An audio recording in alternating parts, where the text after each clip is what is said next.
personality of today is. Okay, let's get into business. His name is now I think Sola Sola Akindolu. Akindolu, yes, You know, he's the founder and CEO of Brass Technologies. Good morning, Sola. Good morning. How are you doing? I'm fine, sir. I just need to charge my computer. Give me a second. Yeah, I mean, it's okay. It's okay. Um, Tell us, what exactly is Brass Technologies? Brass is essentially a digital bank for businesses. We provide local businesses with current accounts, spend management, cash flow analytics, and credit, pretty much.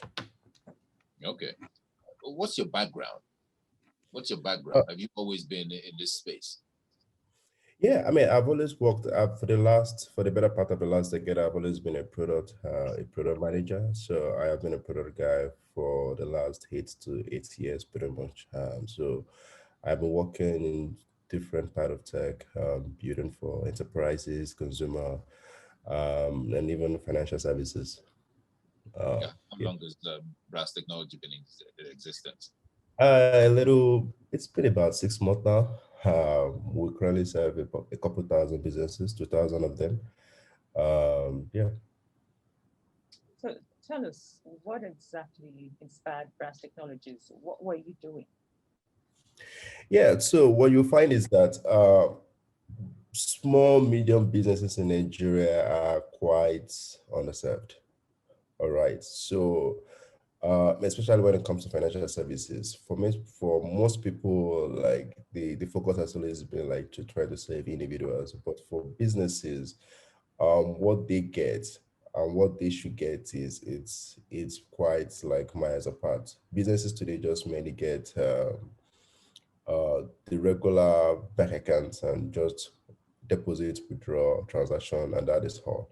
But as a business, you should get more. You should be able to understand your spend management. You should be able to sort of like see your cash flow, how that is going, where it is going, how much money is coming in, how much money is going out. You should be able to do things around your payments and a whole lot of tools that your business should get to be able to sort of like understand your finance. And you don't get any of those things. You just get the regular stuff and you still pay a lot of fees. So that is what we try to really fix. How do we get premium banking to businesses and make it as cheap as possible? Don't banks already offer this in business accounts? Actually, you interesting enough, they don't, which is why it's really strange. What you get, like I remember prior to starting Browse, I used a couple of bank accounts. What I got is just the minimum, the bare basic, right?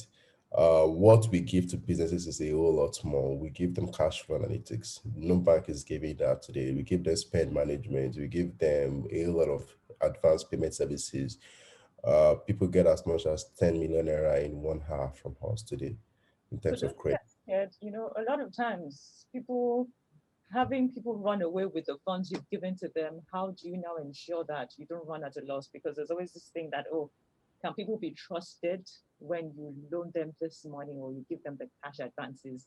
Let it not be used for, okay, you're talking about business and the person decides to fund immigration out of Nigeria, like a story I heard over the weekend of how somebody took funds and, put it in something else.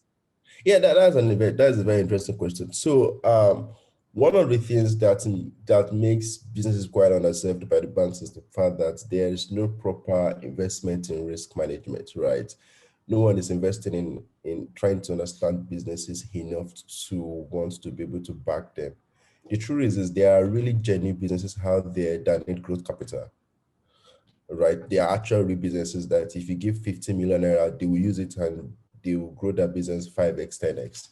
And there are some that I just described, right? So the question you need to have as a financial services company is how do you bring out those businesses that are really, really genuine and are looking for growth capital, and that when you give them 10 million naira, they will make good use of it for putting into their business and they will give you 2x. And then when they return your money, they say, Brass, you see, I have given you 10 million, I need 12 million, I need 12, I need 20 million. But the problem is that banks today just paint everyone the same and say everybody is going to use the money to go to Canada. Meanwhile, there are actually great ones that actually need real capital. So how do you get those ones out? That is where the real hard work is. Pull out the really great ones that are actually looking for good capital, and they will make good use of the money, and they will return it pretty much. And we've deployed over 100 million naira, and we've gotten our money back because we've spent some time to seek out those businesses. So a lot of background work is done to actually find out this kind the businesses you are funding. Yeah, a lot of background work is done.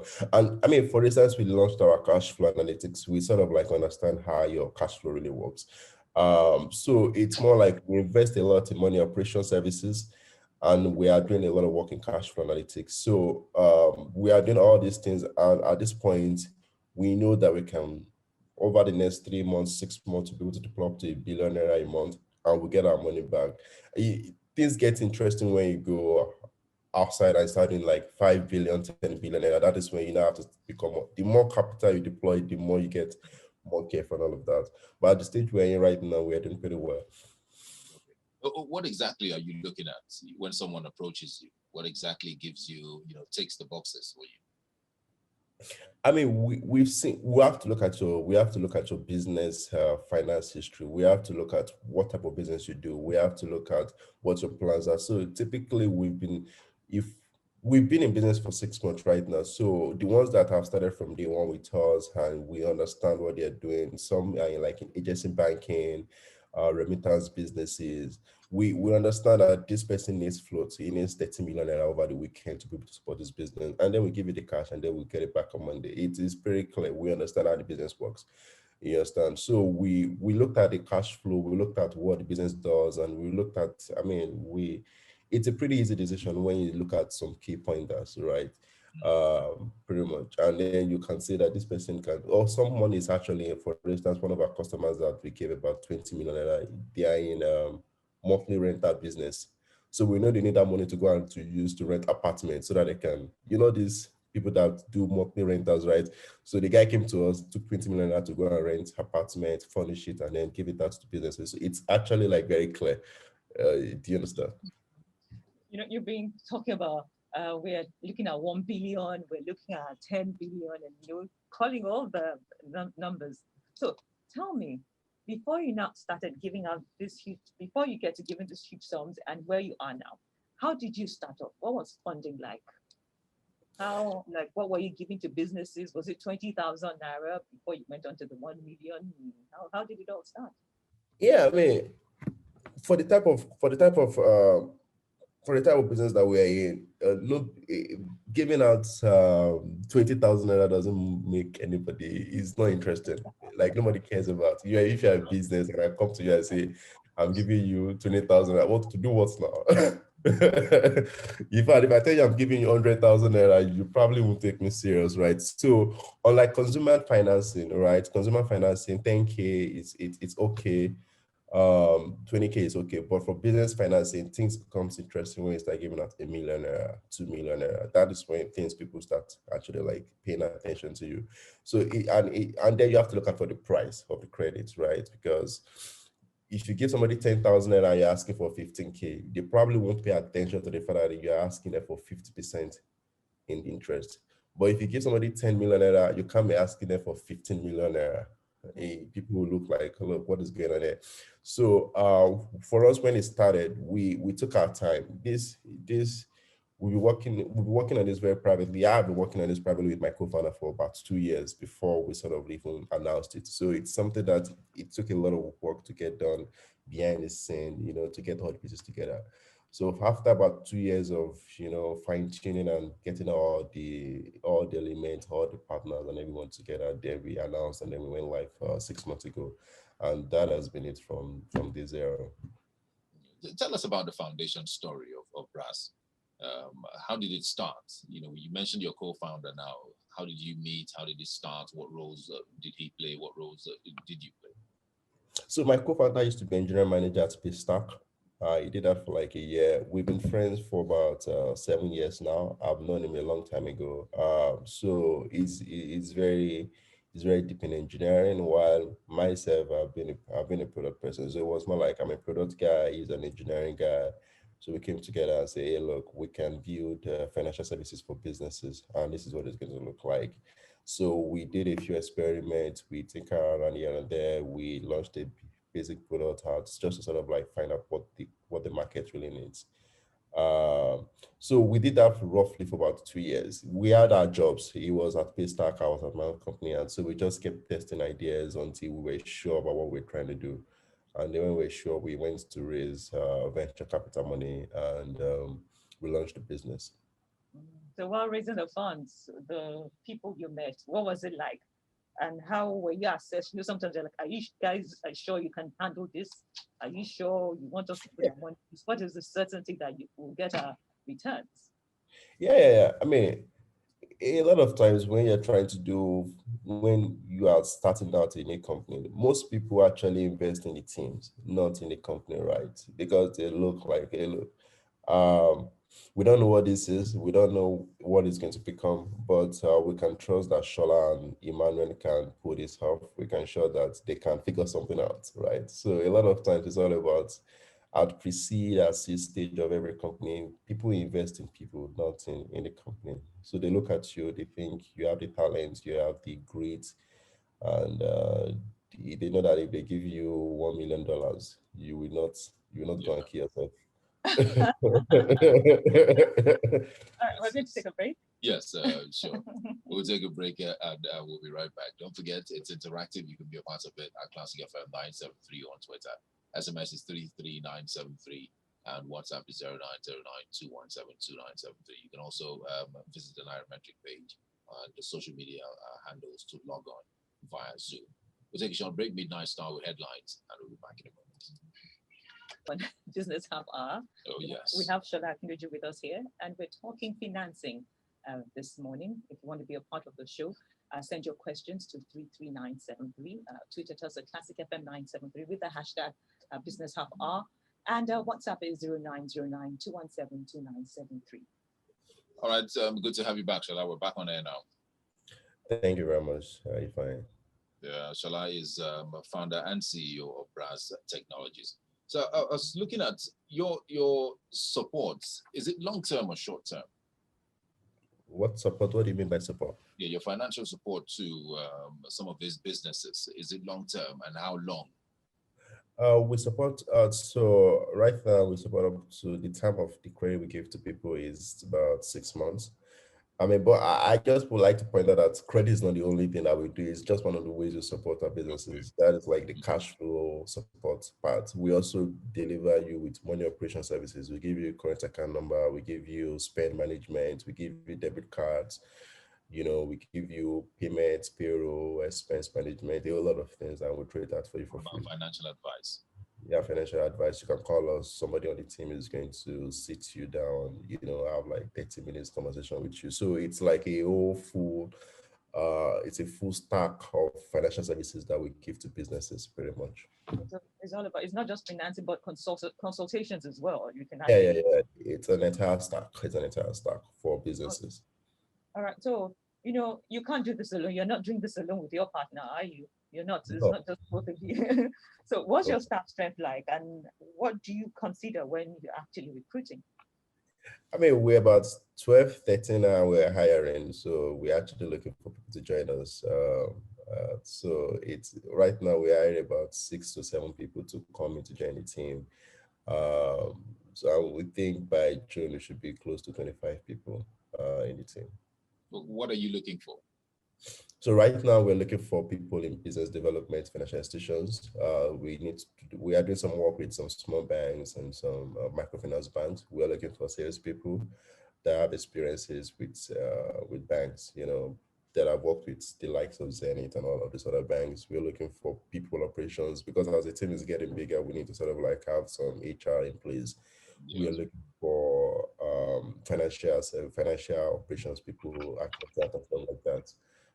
So we're adding more people to the team right now. Right now, we have a lot of we're also looking for engineers. We have a lot of engineers in the team, What kind of front end, engineers? software engineers, back end engineers, front end engineers, designers, all of the engineering stack. We're actually still hiring for that. Mobile developers. Yeah. So what's the character? What's the key character qualification you look for in your staff? It's not just you possessing all the qualification. You need to Yeah, I bring mean, more to the table. I think for us, we care about a couple things. Number one is intellectual honesty, right?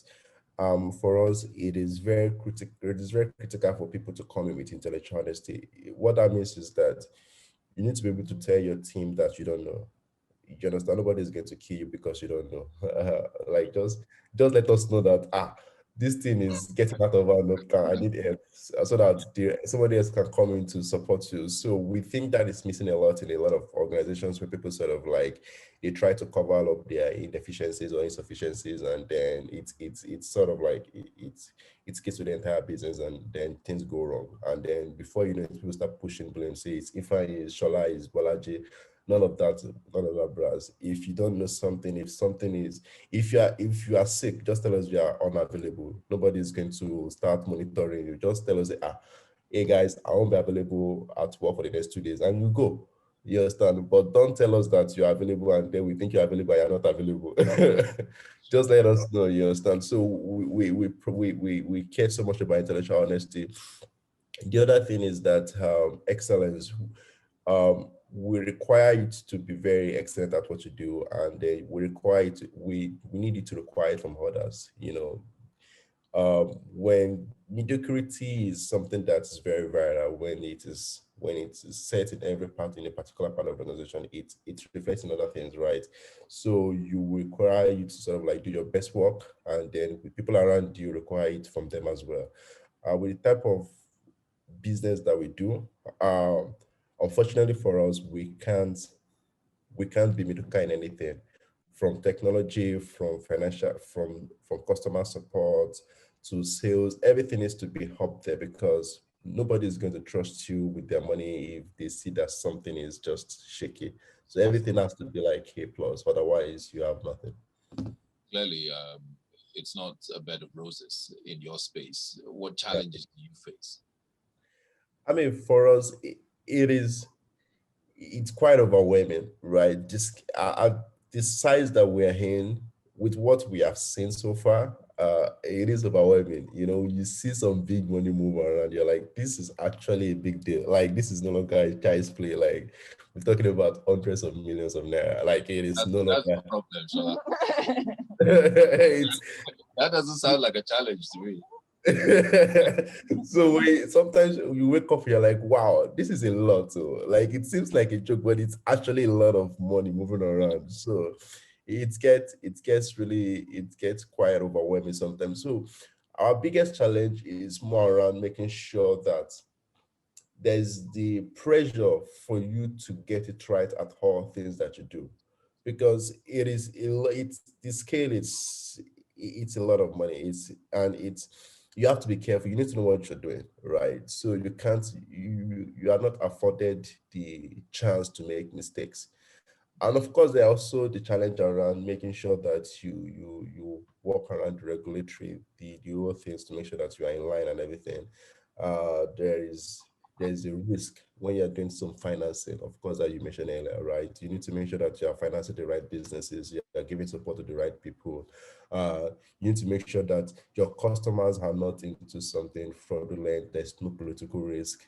You need to look out for all of those things, otherwise you will run into trouble with the law. So all of those things has to be there so that you have to sort of like really like manage.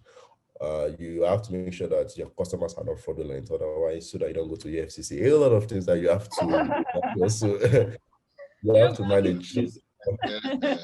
All right. So with COVID-19 now, a lot has really been slowed down. So do you still come together at a physical space, or you guys work remotely? How have you managed? How have you navigated the COVID-19 space? so interesting enough, we launched in the middle of COVID-19. July 31 was when we actually announced our business. So it made us most more relevant. It was even a best time for us to launch our business. At that time, everybody was forced to stay indoor. There was lockdown and everything. So you can't go to a physical branch to open an account. You can't go to a physical branch to do banking. So a bunch of guys just came up and said, hey, look, oh, by the way, you can now open an account online. You can now do this online. So it became like the best time for us to actually to go live. So COVID, you know, for lack of better word, was a good thing for us. People were more interested. We became a real alternative to a lot of Nigerian businesses to say we have this product that we can actually from our computer we can just open up an account, a business account in 10 minutes. And this is so they were curious. So everybody started signing up to use our services. Okay, what do you see the company in the next 10 years? We think we will be a big business. We can imagine that, right? So I don't want to sort of what's what I'm looking for, but I think we should be hundreds of millions. Blow your trumpet then. I think we should be hundreds of millions of dollars in 10 years at least. All right. So what's that thing? There's usually a mantra for some people is what's that Ugo's mantra again? Start narrow and go wide. Start narrow and go wide. You expand. So what is your own mantra? What makes you think? Actually makes you tick? Yeah, I mean, for me, it's is that I know if I'm proud to this. If I knew me back in the day, if I knew. But now you're a big man talking money. If I knew me my day one, right? So it's interesting to meet him again, and like I always tell people, right? If there's something you really want to do that you think you believe so much in, it might take months, it might take years. Just go do it. Like you only have to be right once. Like most things in life, most people think like with marriage, with company, you just have to be right once. Once you are right once, that will take care of everything, all your past mistakes. Nobody is going to look back and say, oh, I know that guy. He failed like 10 times. You are right now, Sha. I'm okay now. So you only have to be right once, right? That one time will make up for everything. And so just keep going at whatever you're trying to do or whatever interesting challenge, interesting endeavor that you're embarking on. That one time that you end up being right will make up for everything and you'll be fine.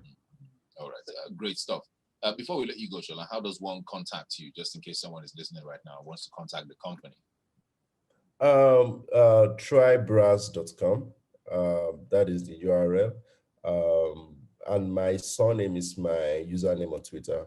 So if you tweet at me, I'm going to just respond and give you the more information about the business. So that is at Akindolu. So that is an easy way to reach me. For the company, just go to trybrass.com. Somebody will be there to chat with you, customer support Would team. you spell that try? You said Trybrass. Yeah, TRY. Okay. BRASS.com. Okay. Thank you very much, Shola, for coming on the show. Yeah, thank you very much for having me, and I appreciate it. We have to be right once, right? Mm-hmm. We'll have to be right once. Every other thing. Yeah, I mean, you're here on BHH and you're right this one time. So bingo. Yeah. Thank you very much. Yeah. Have a great day. It is still TCM.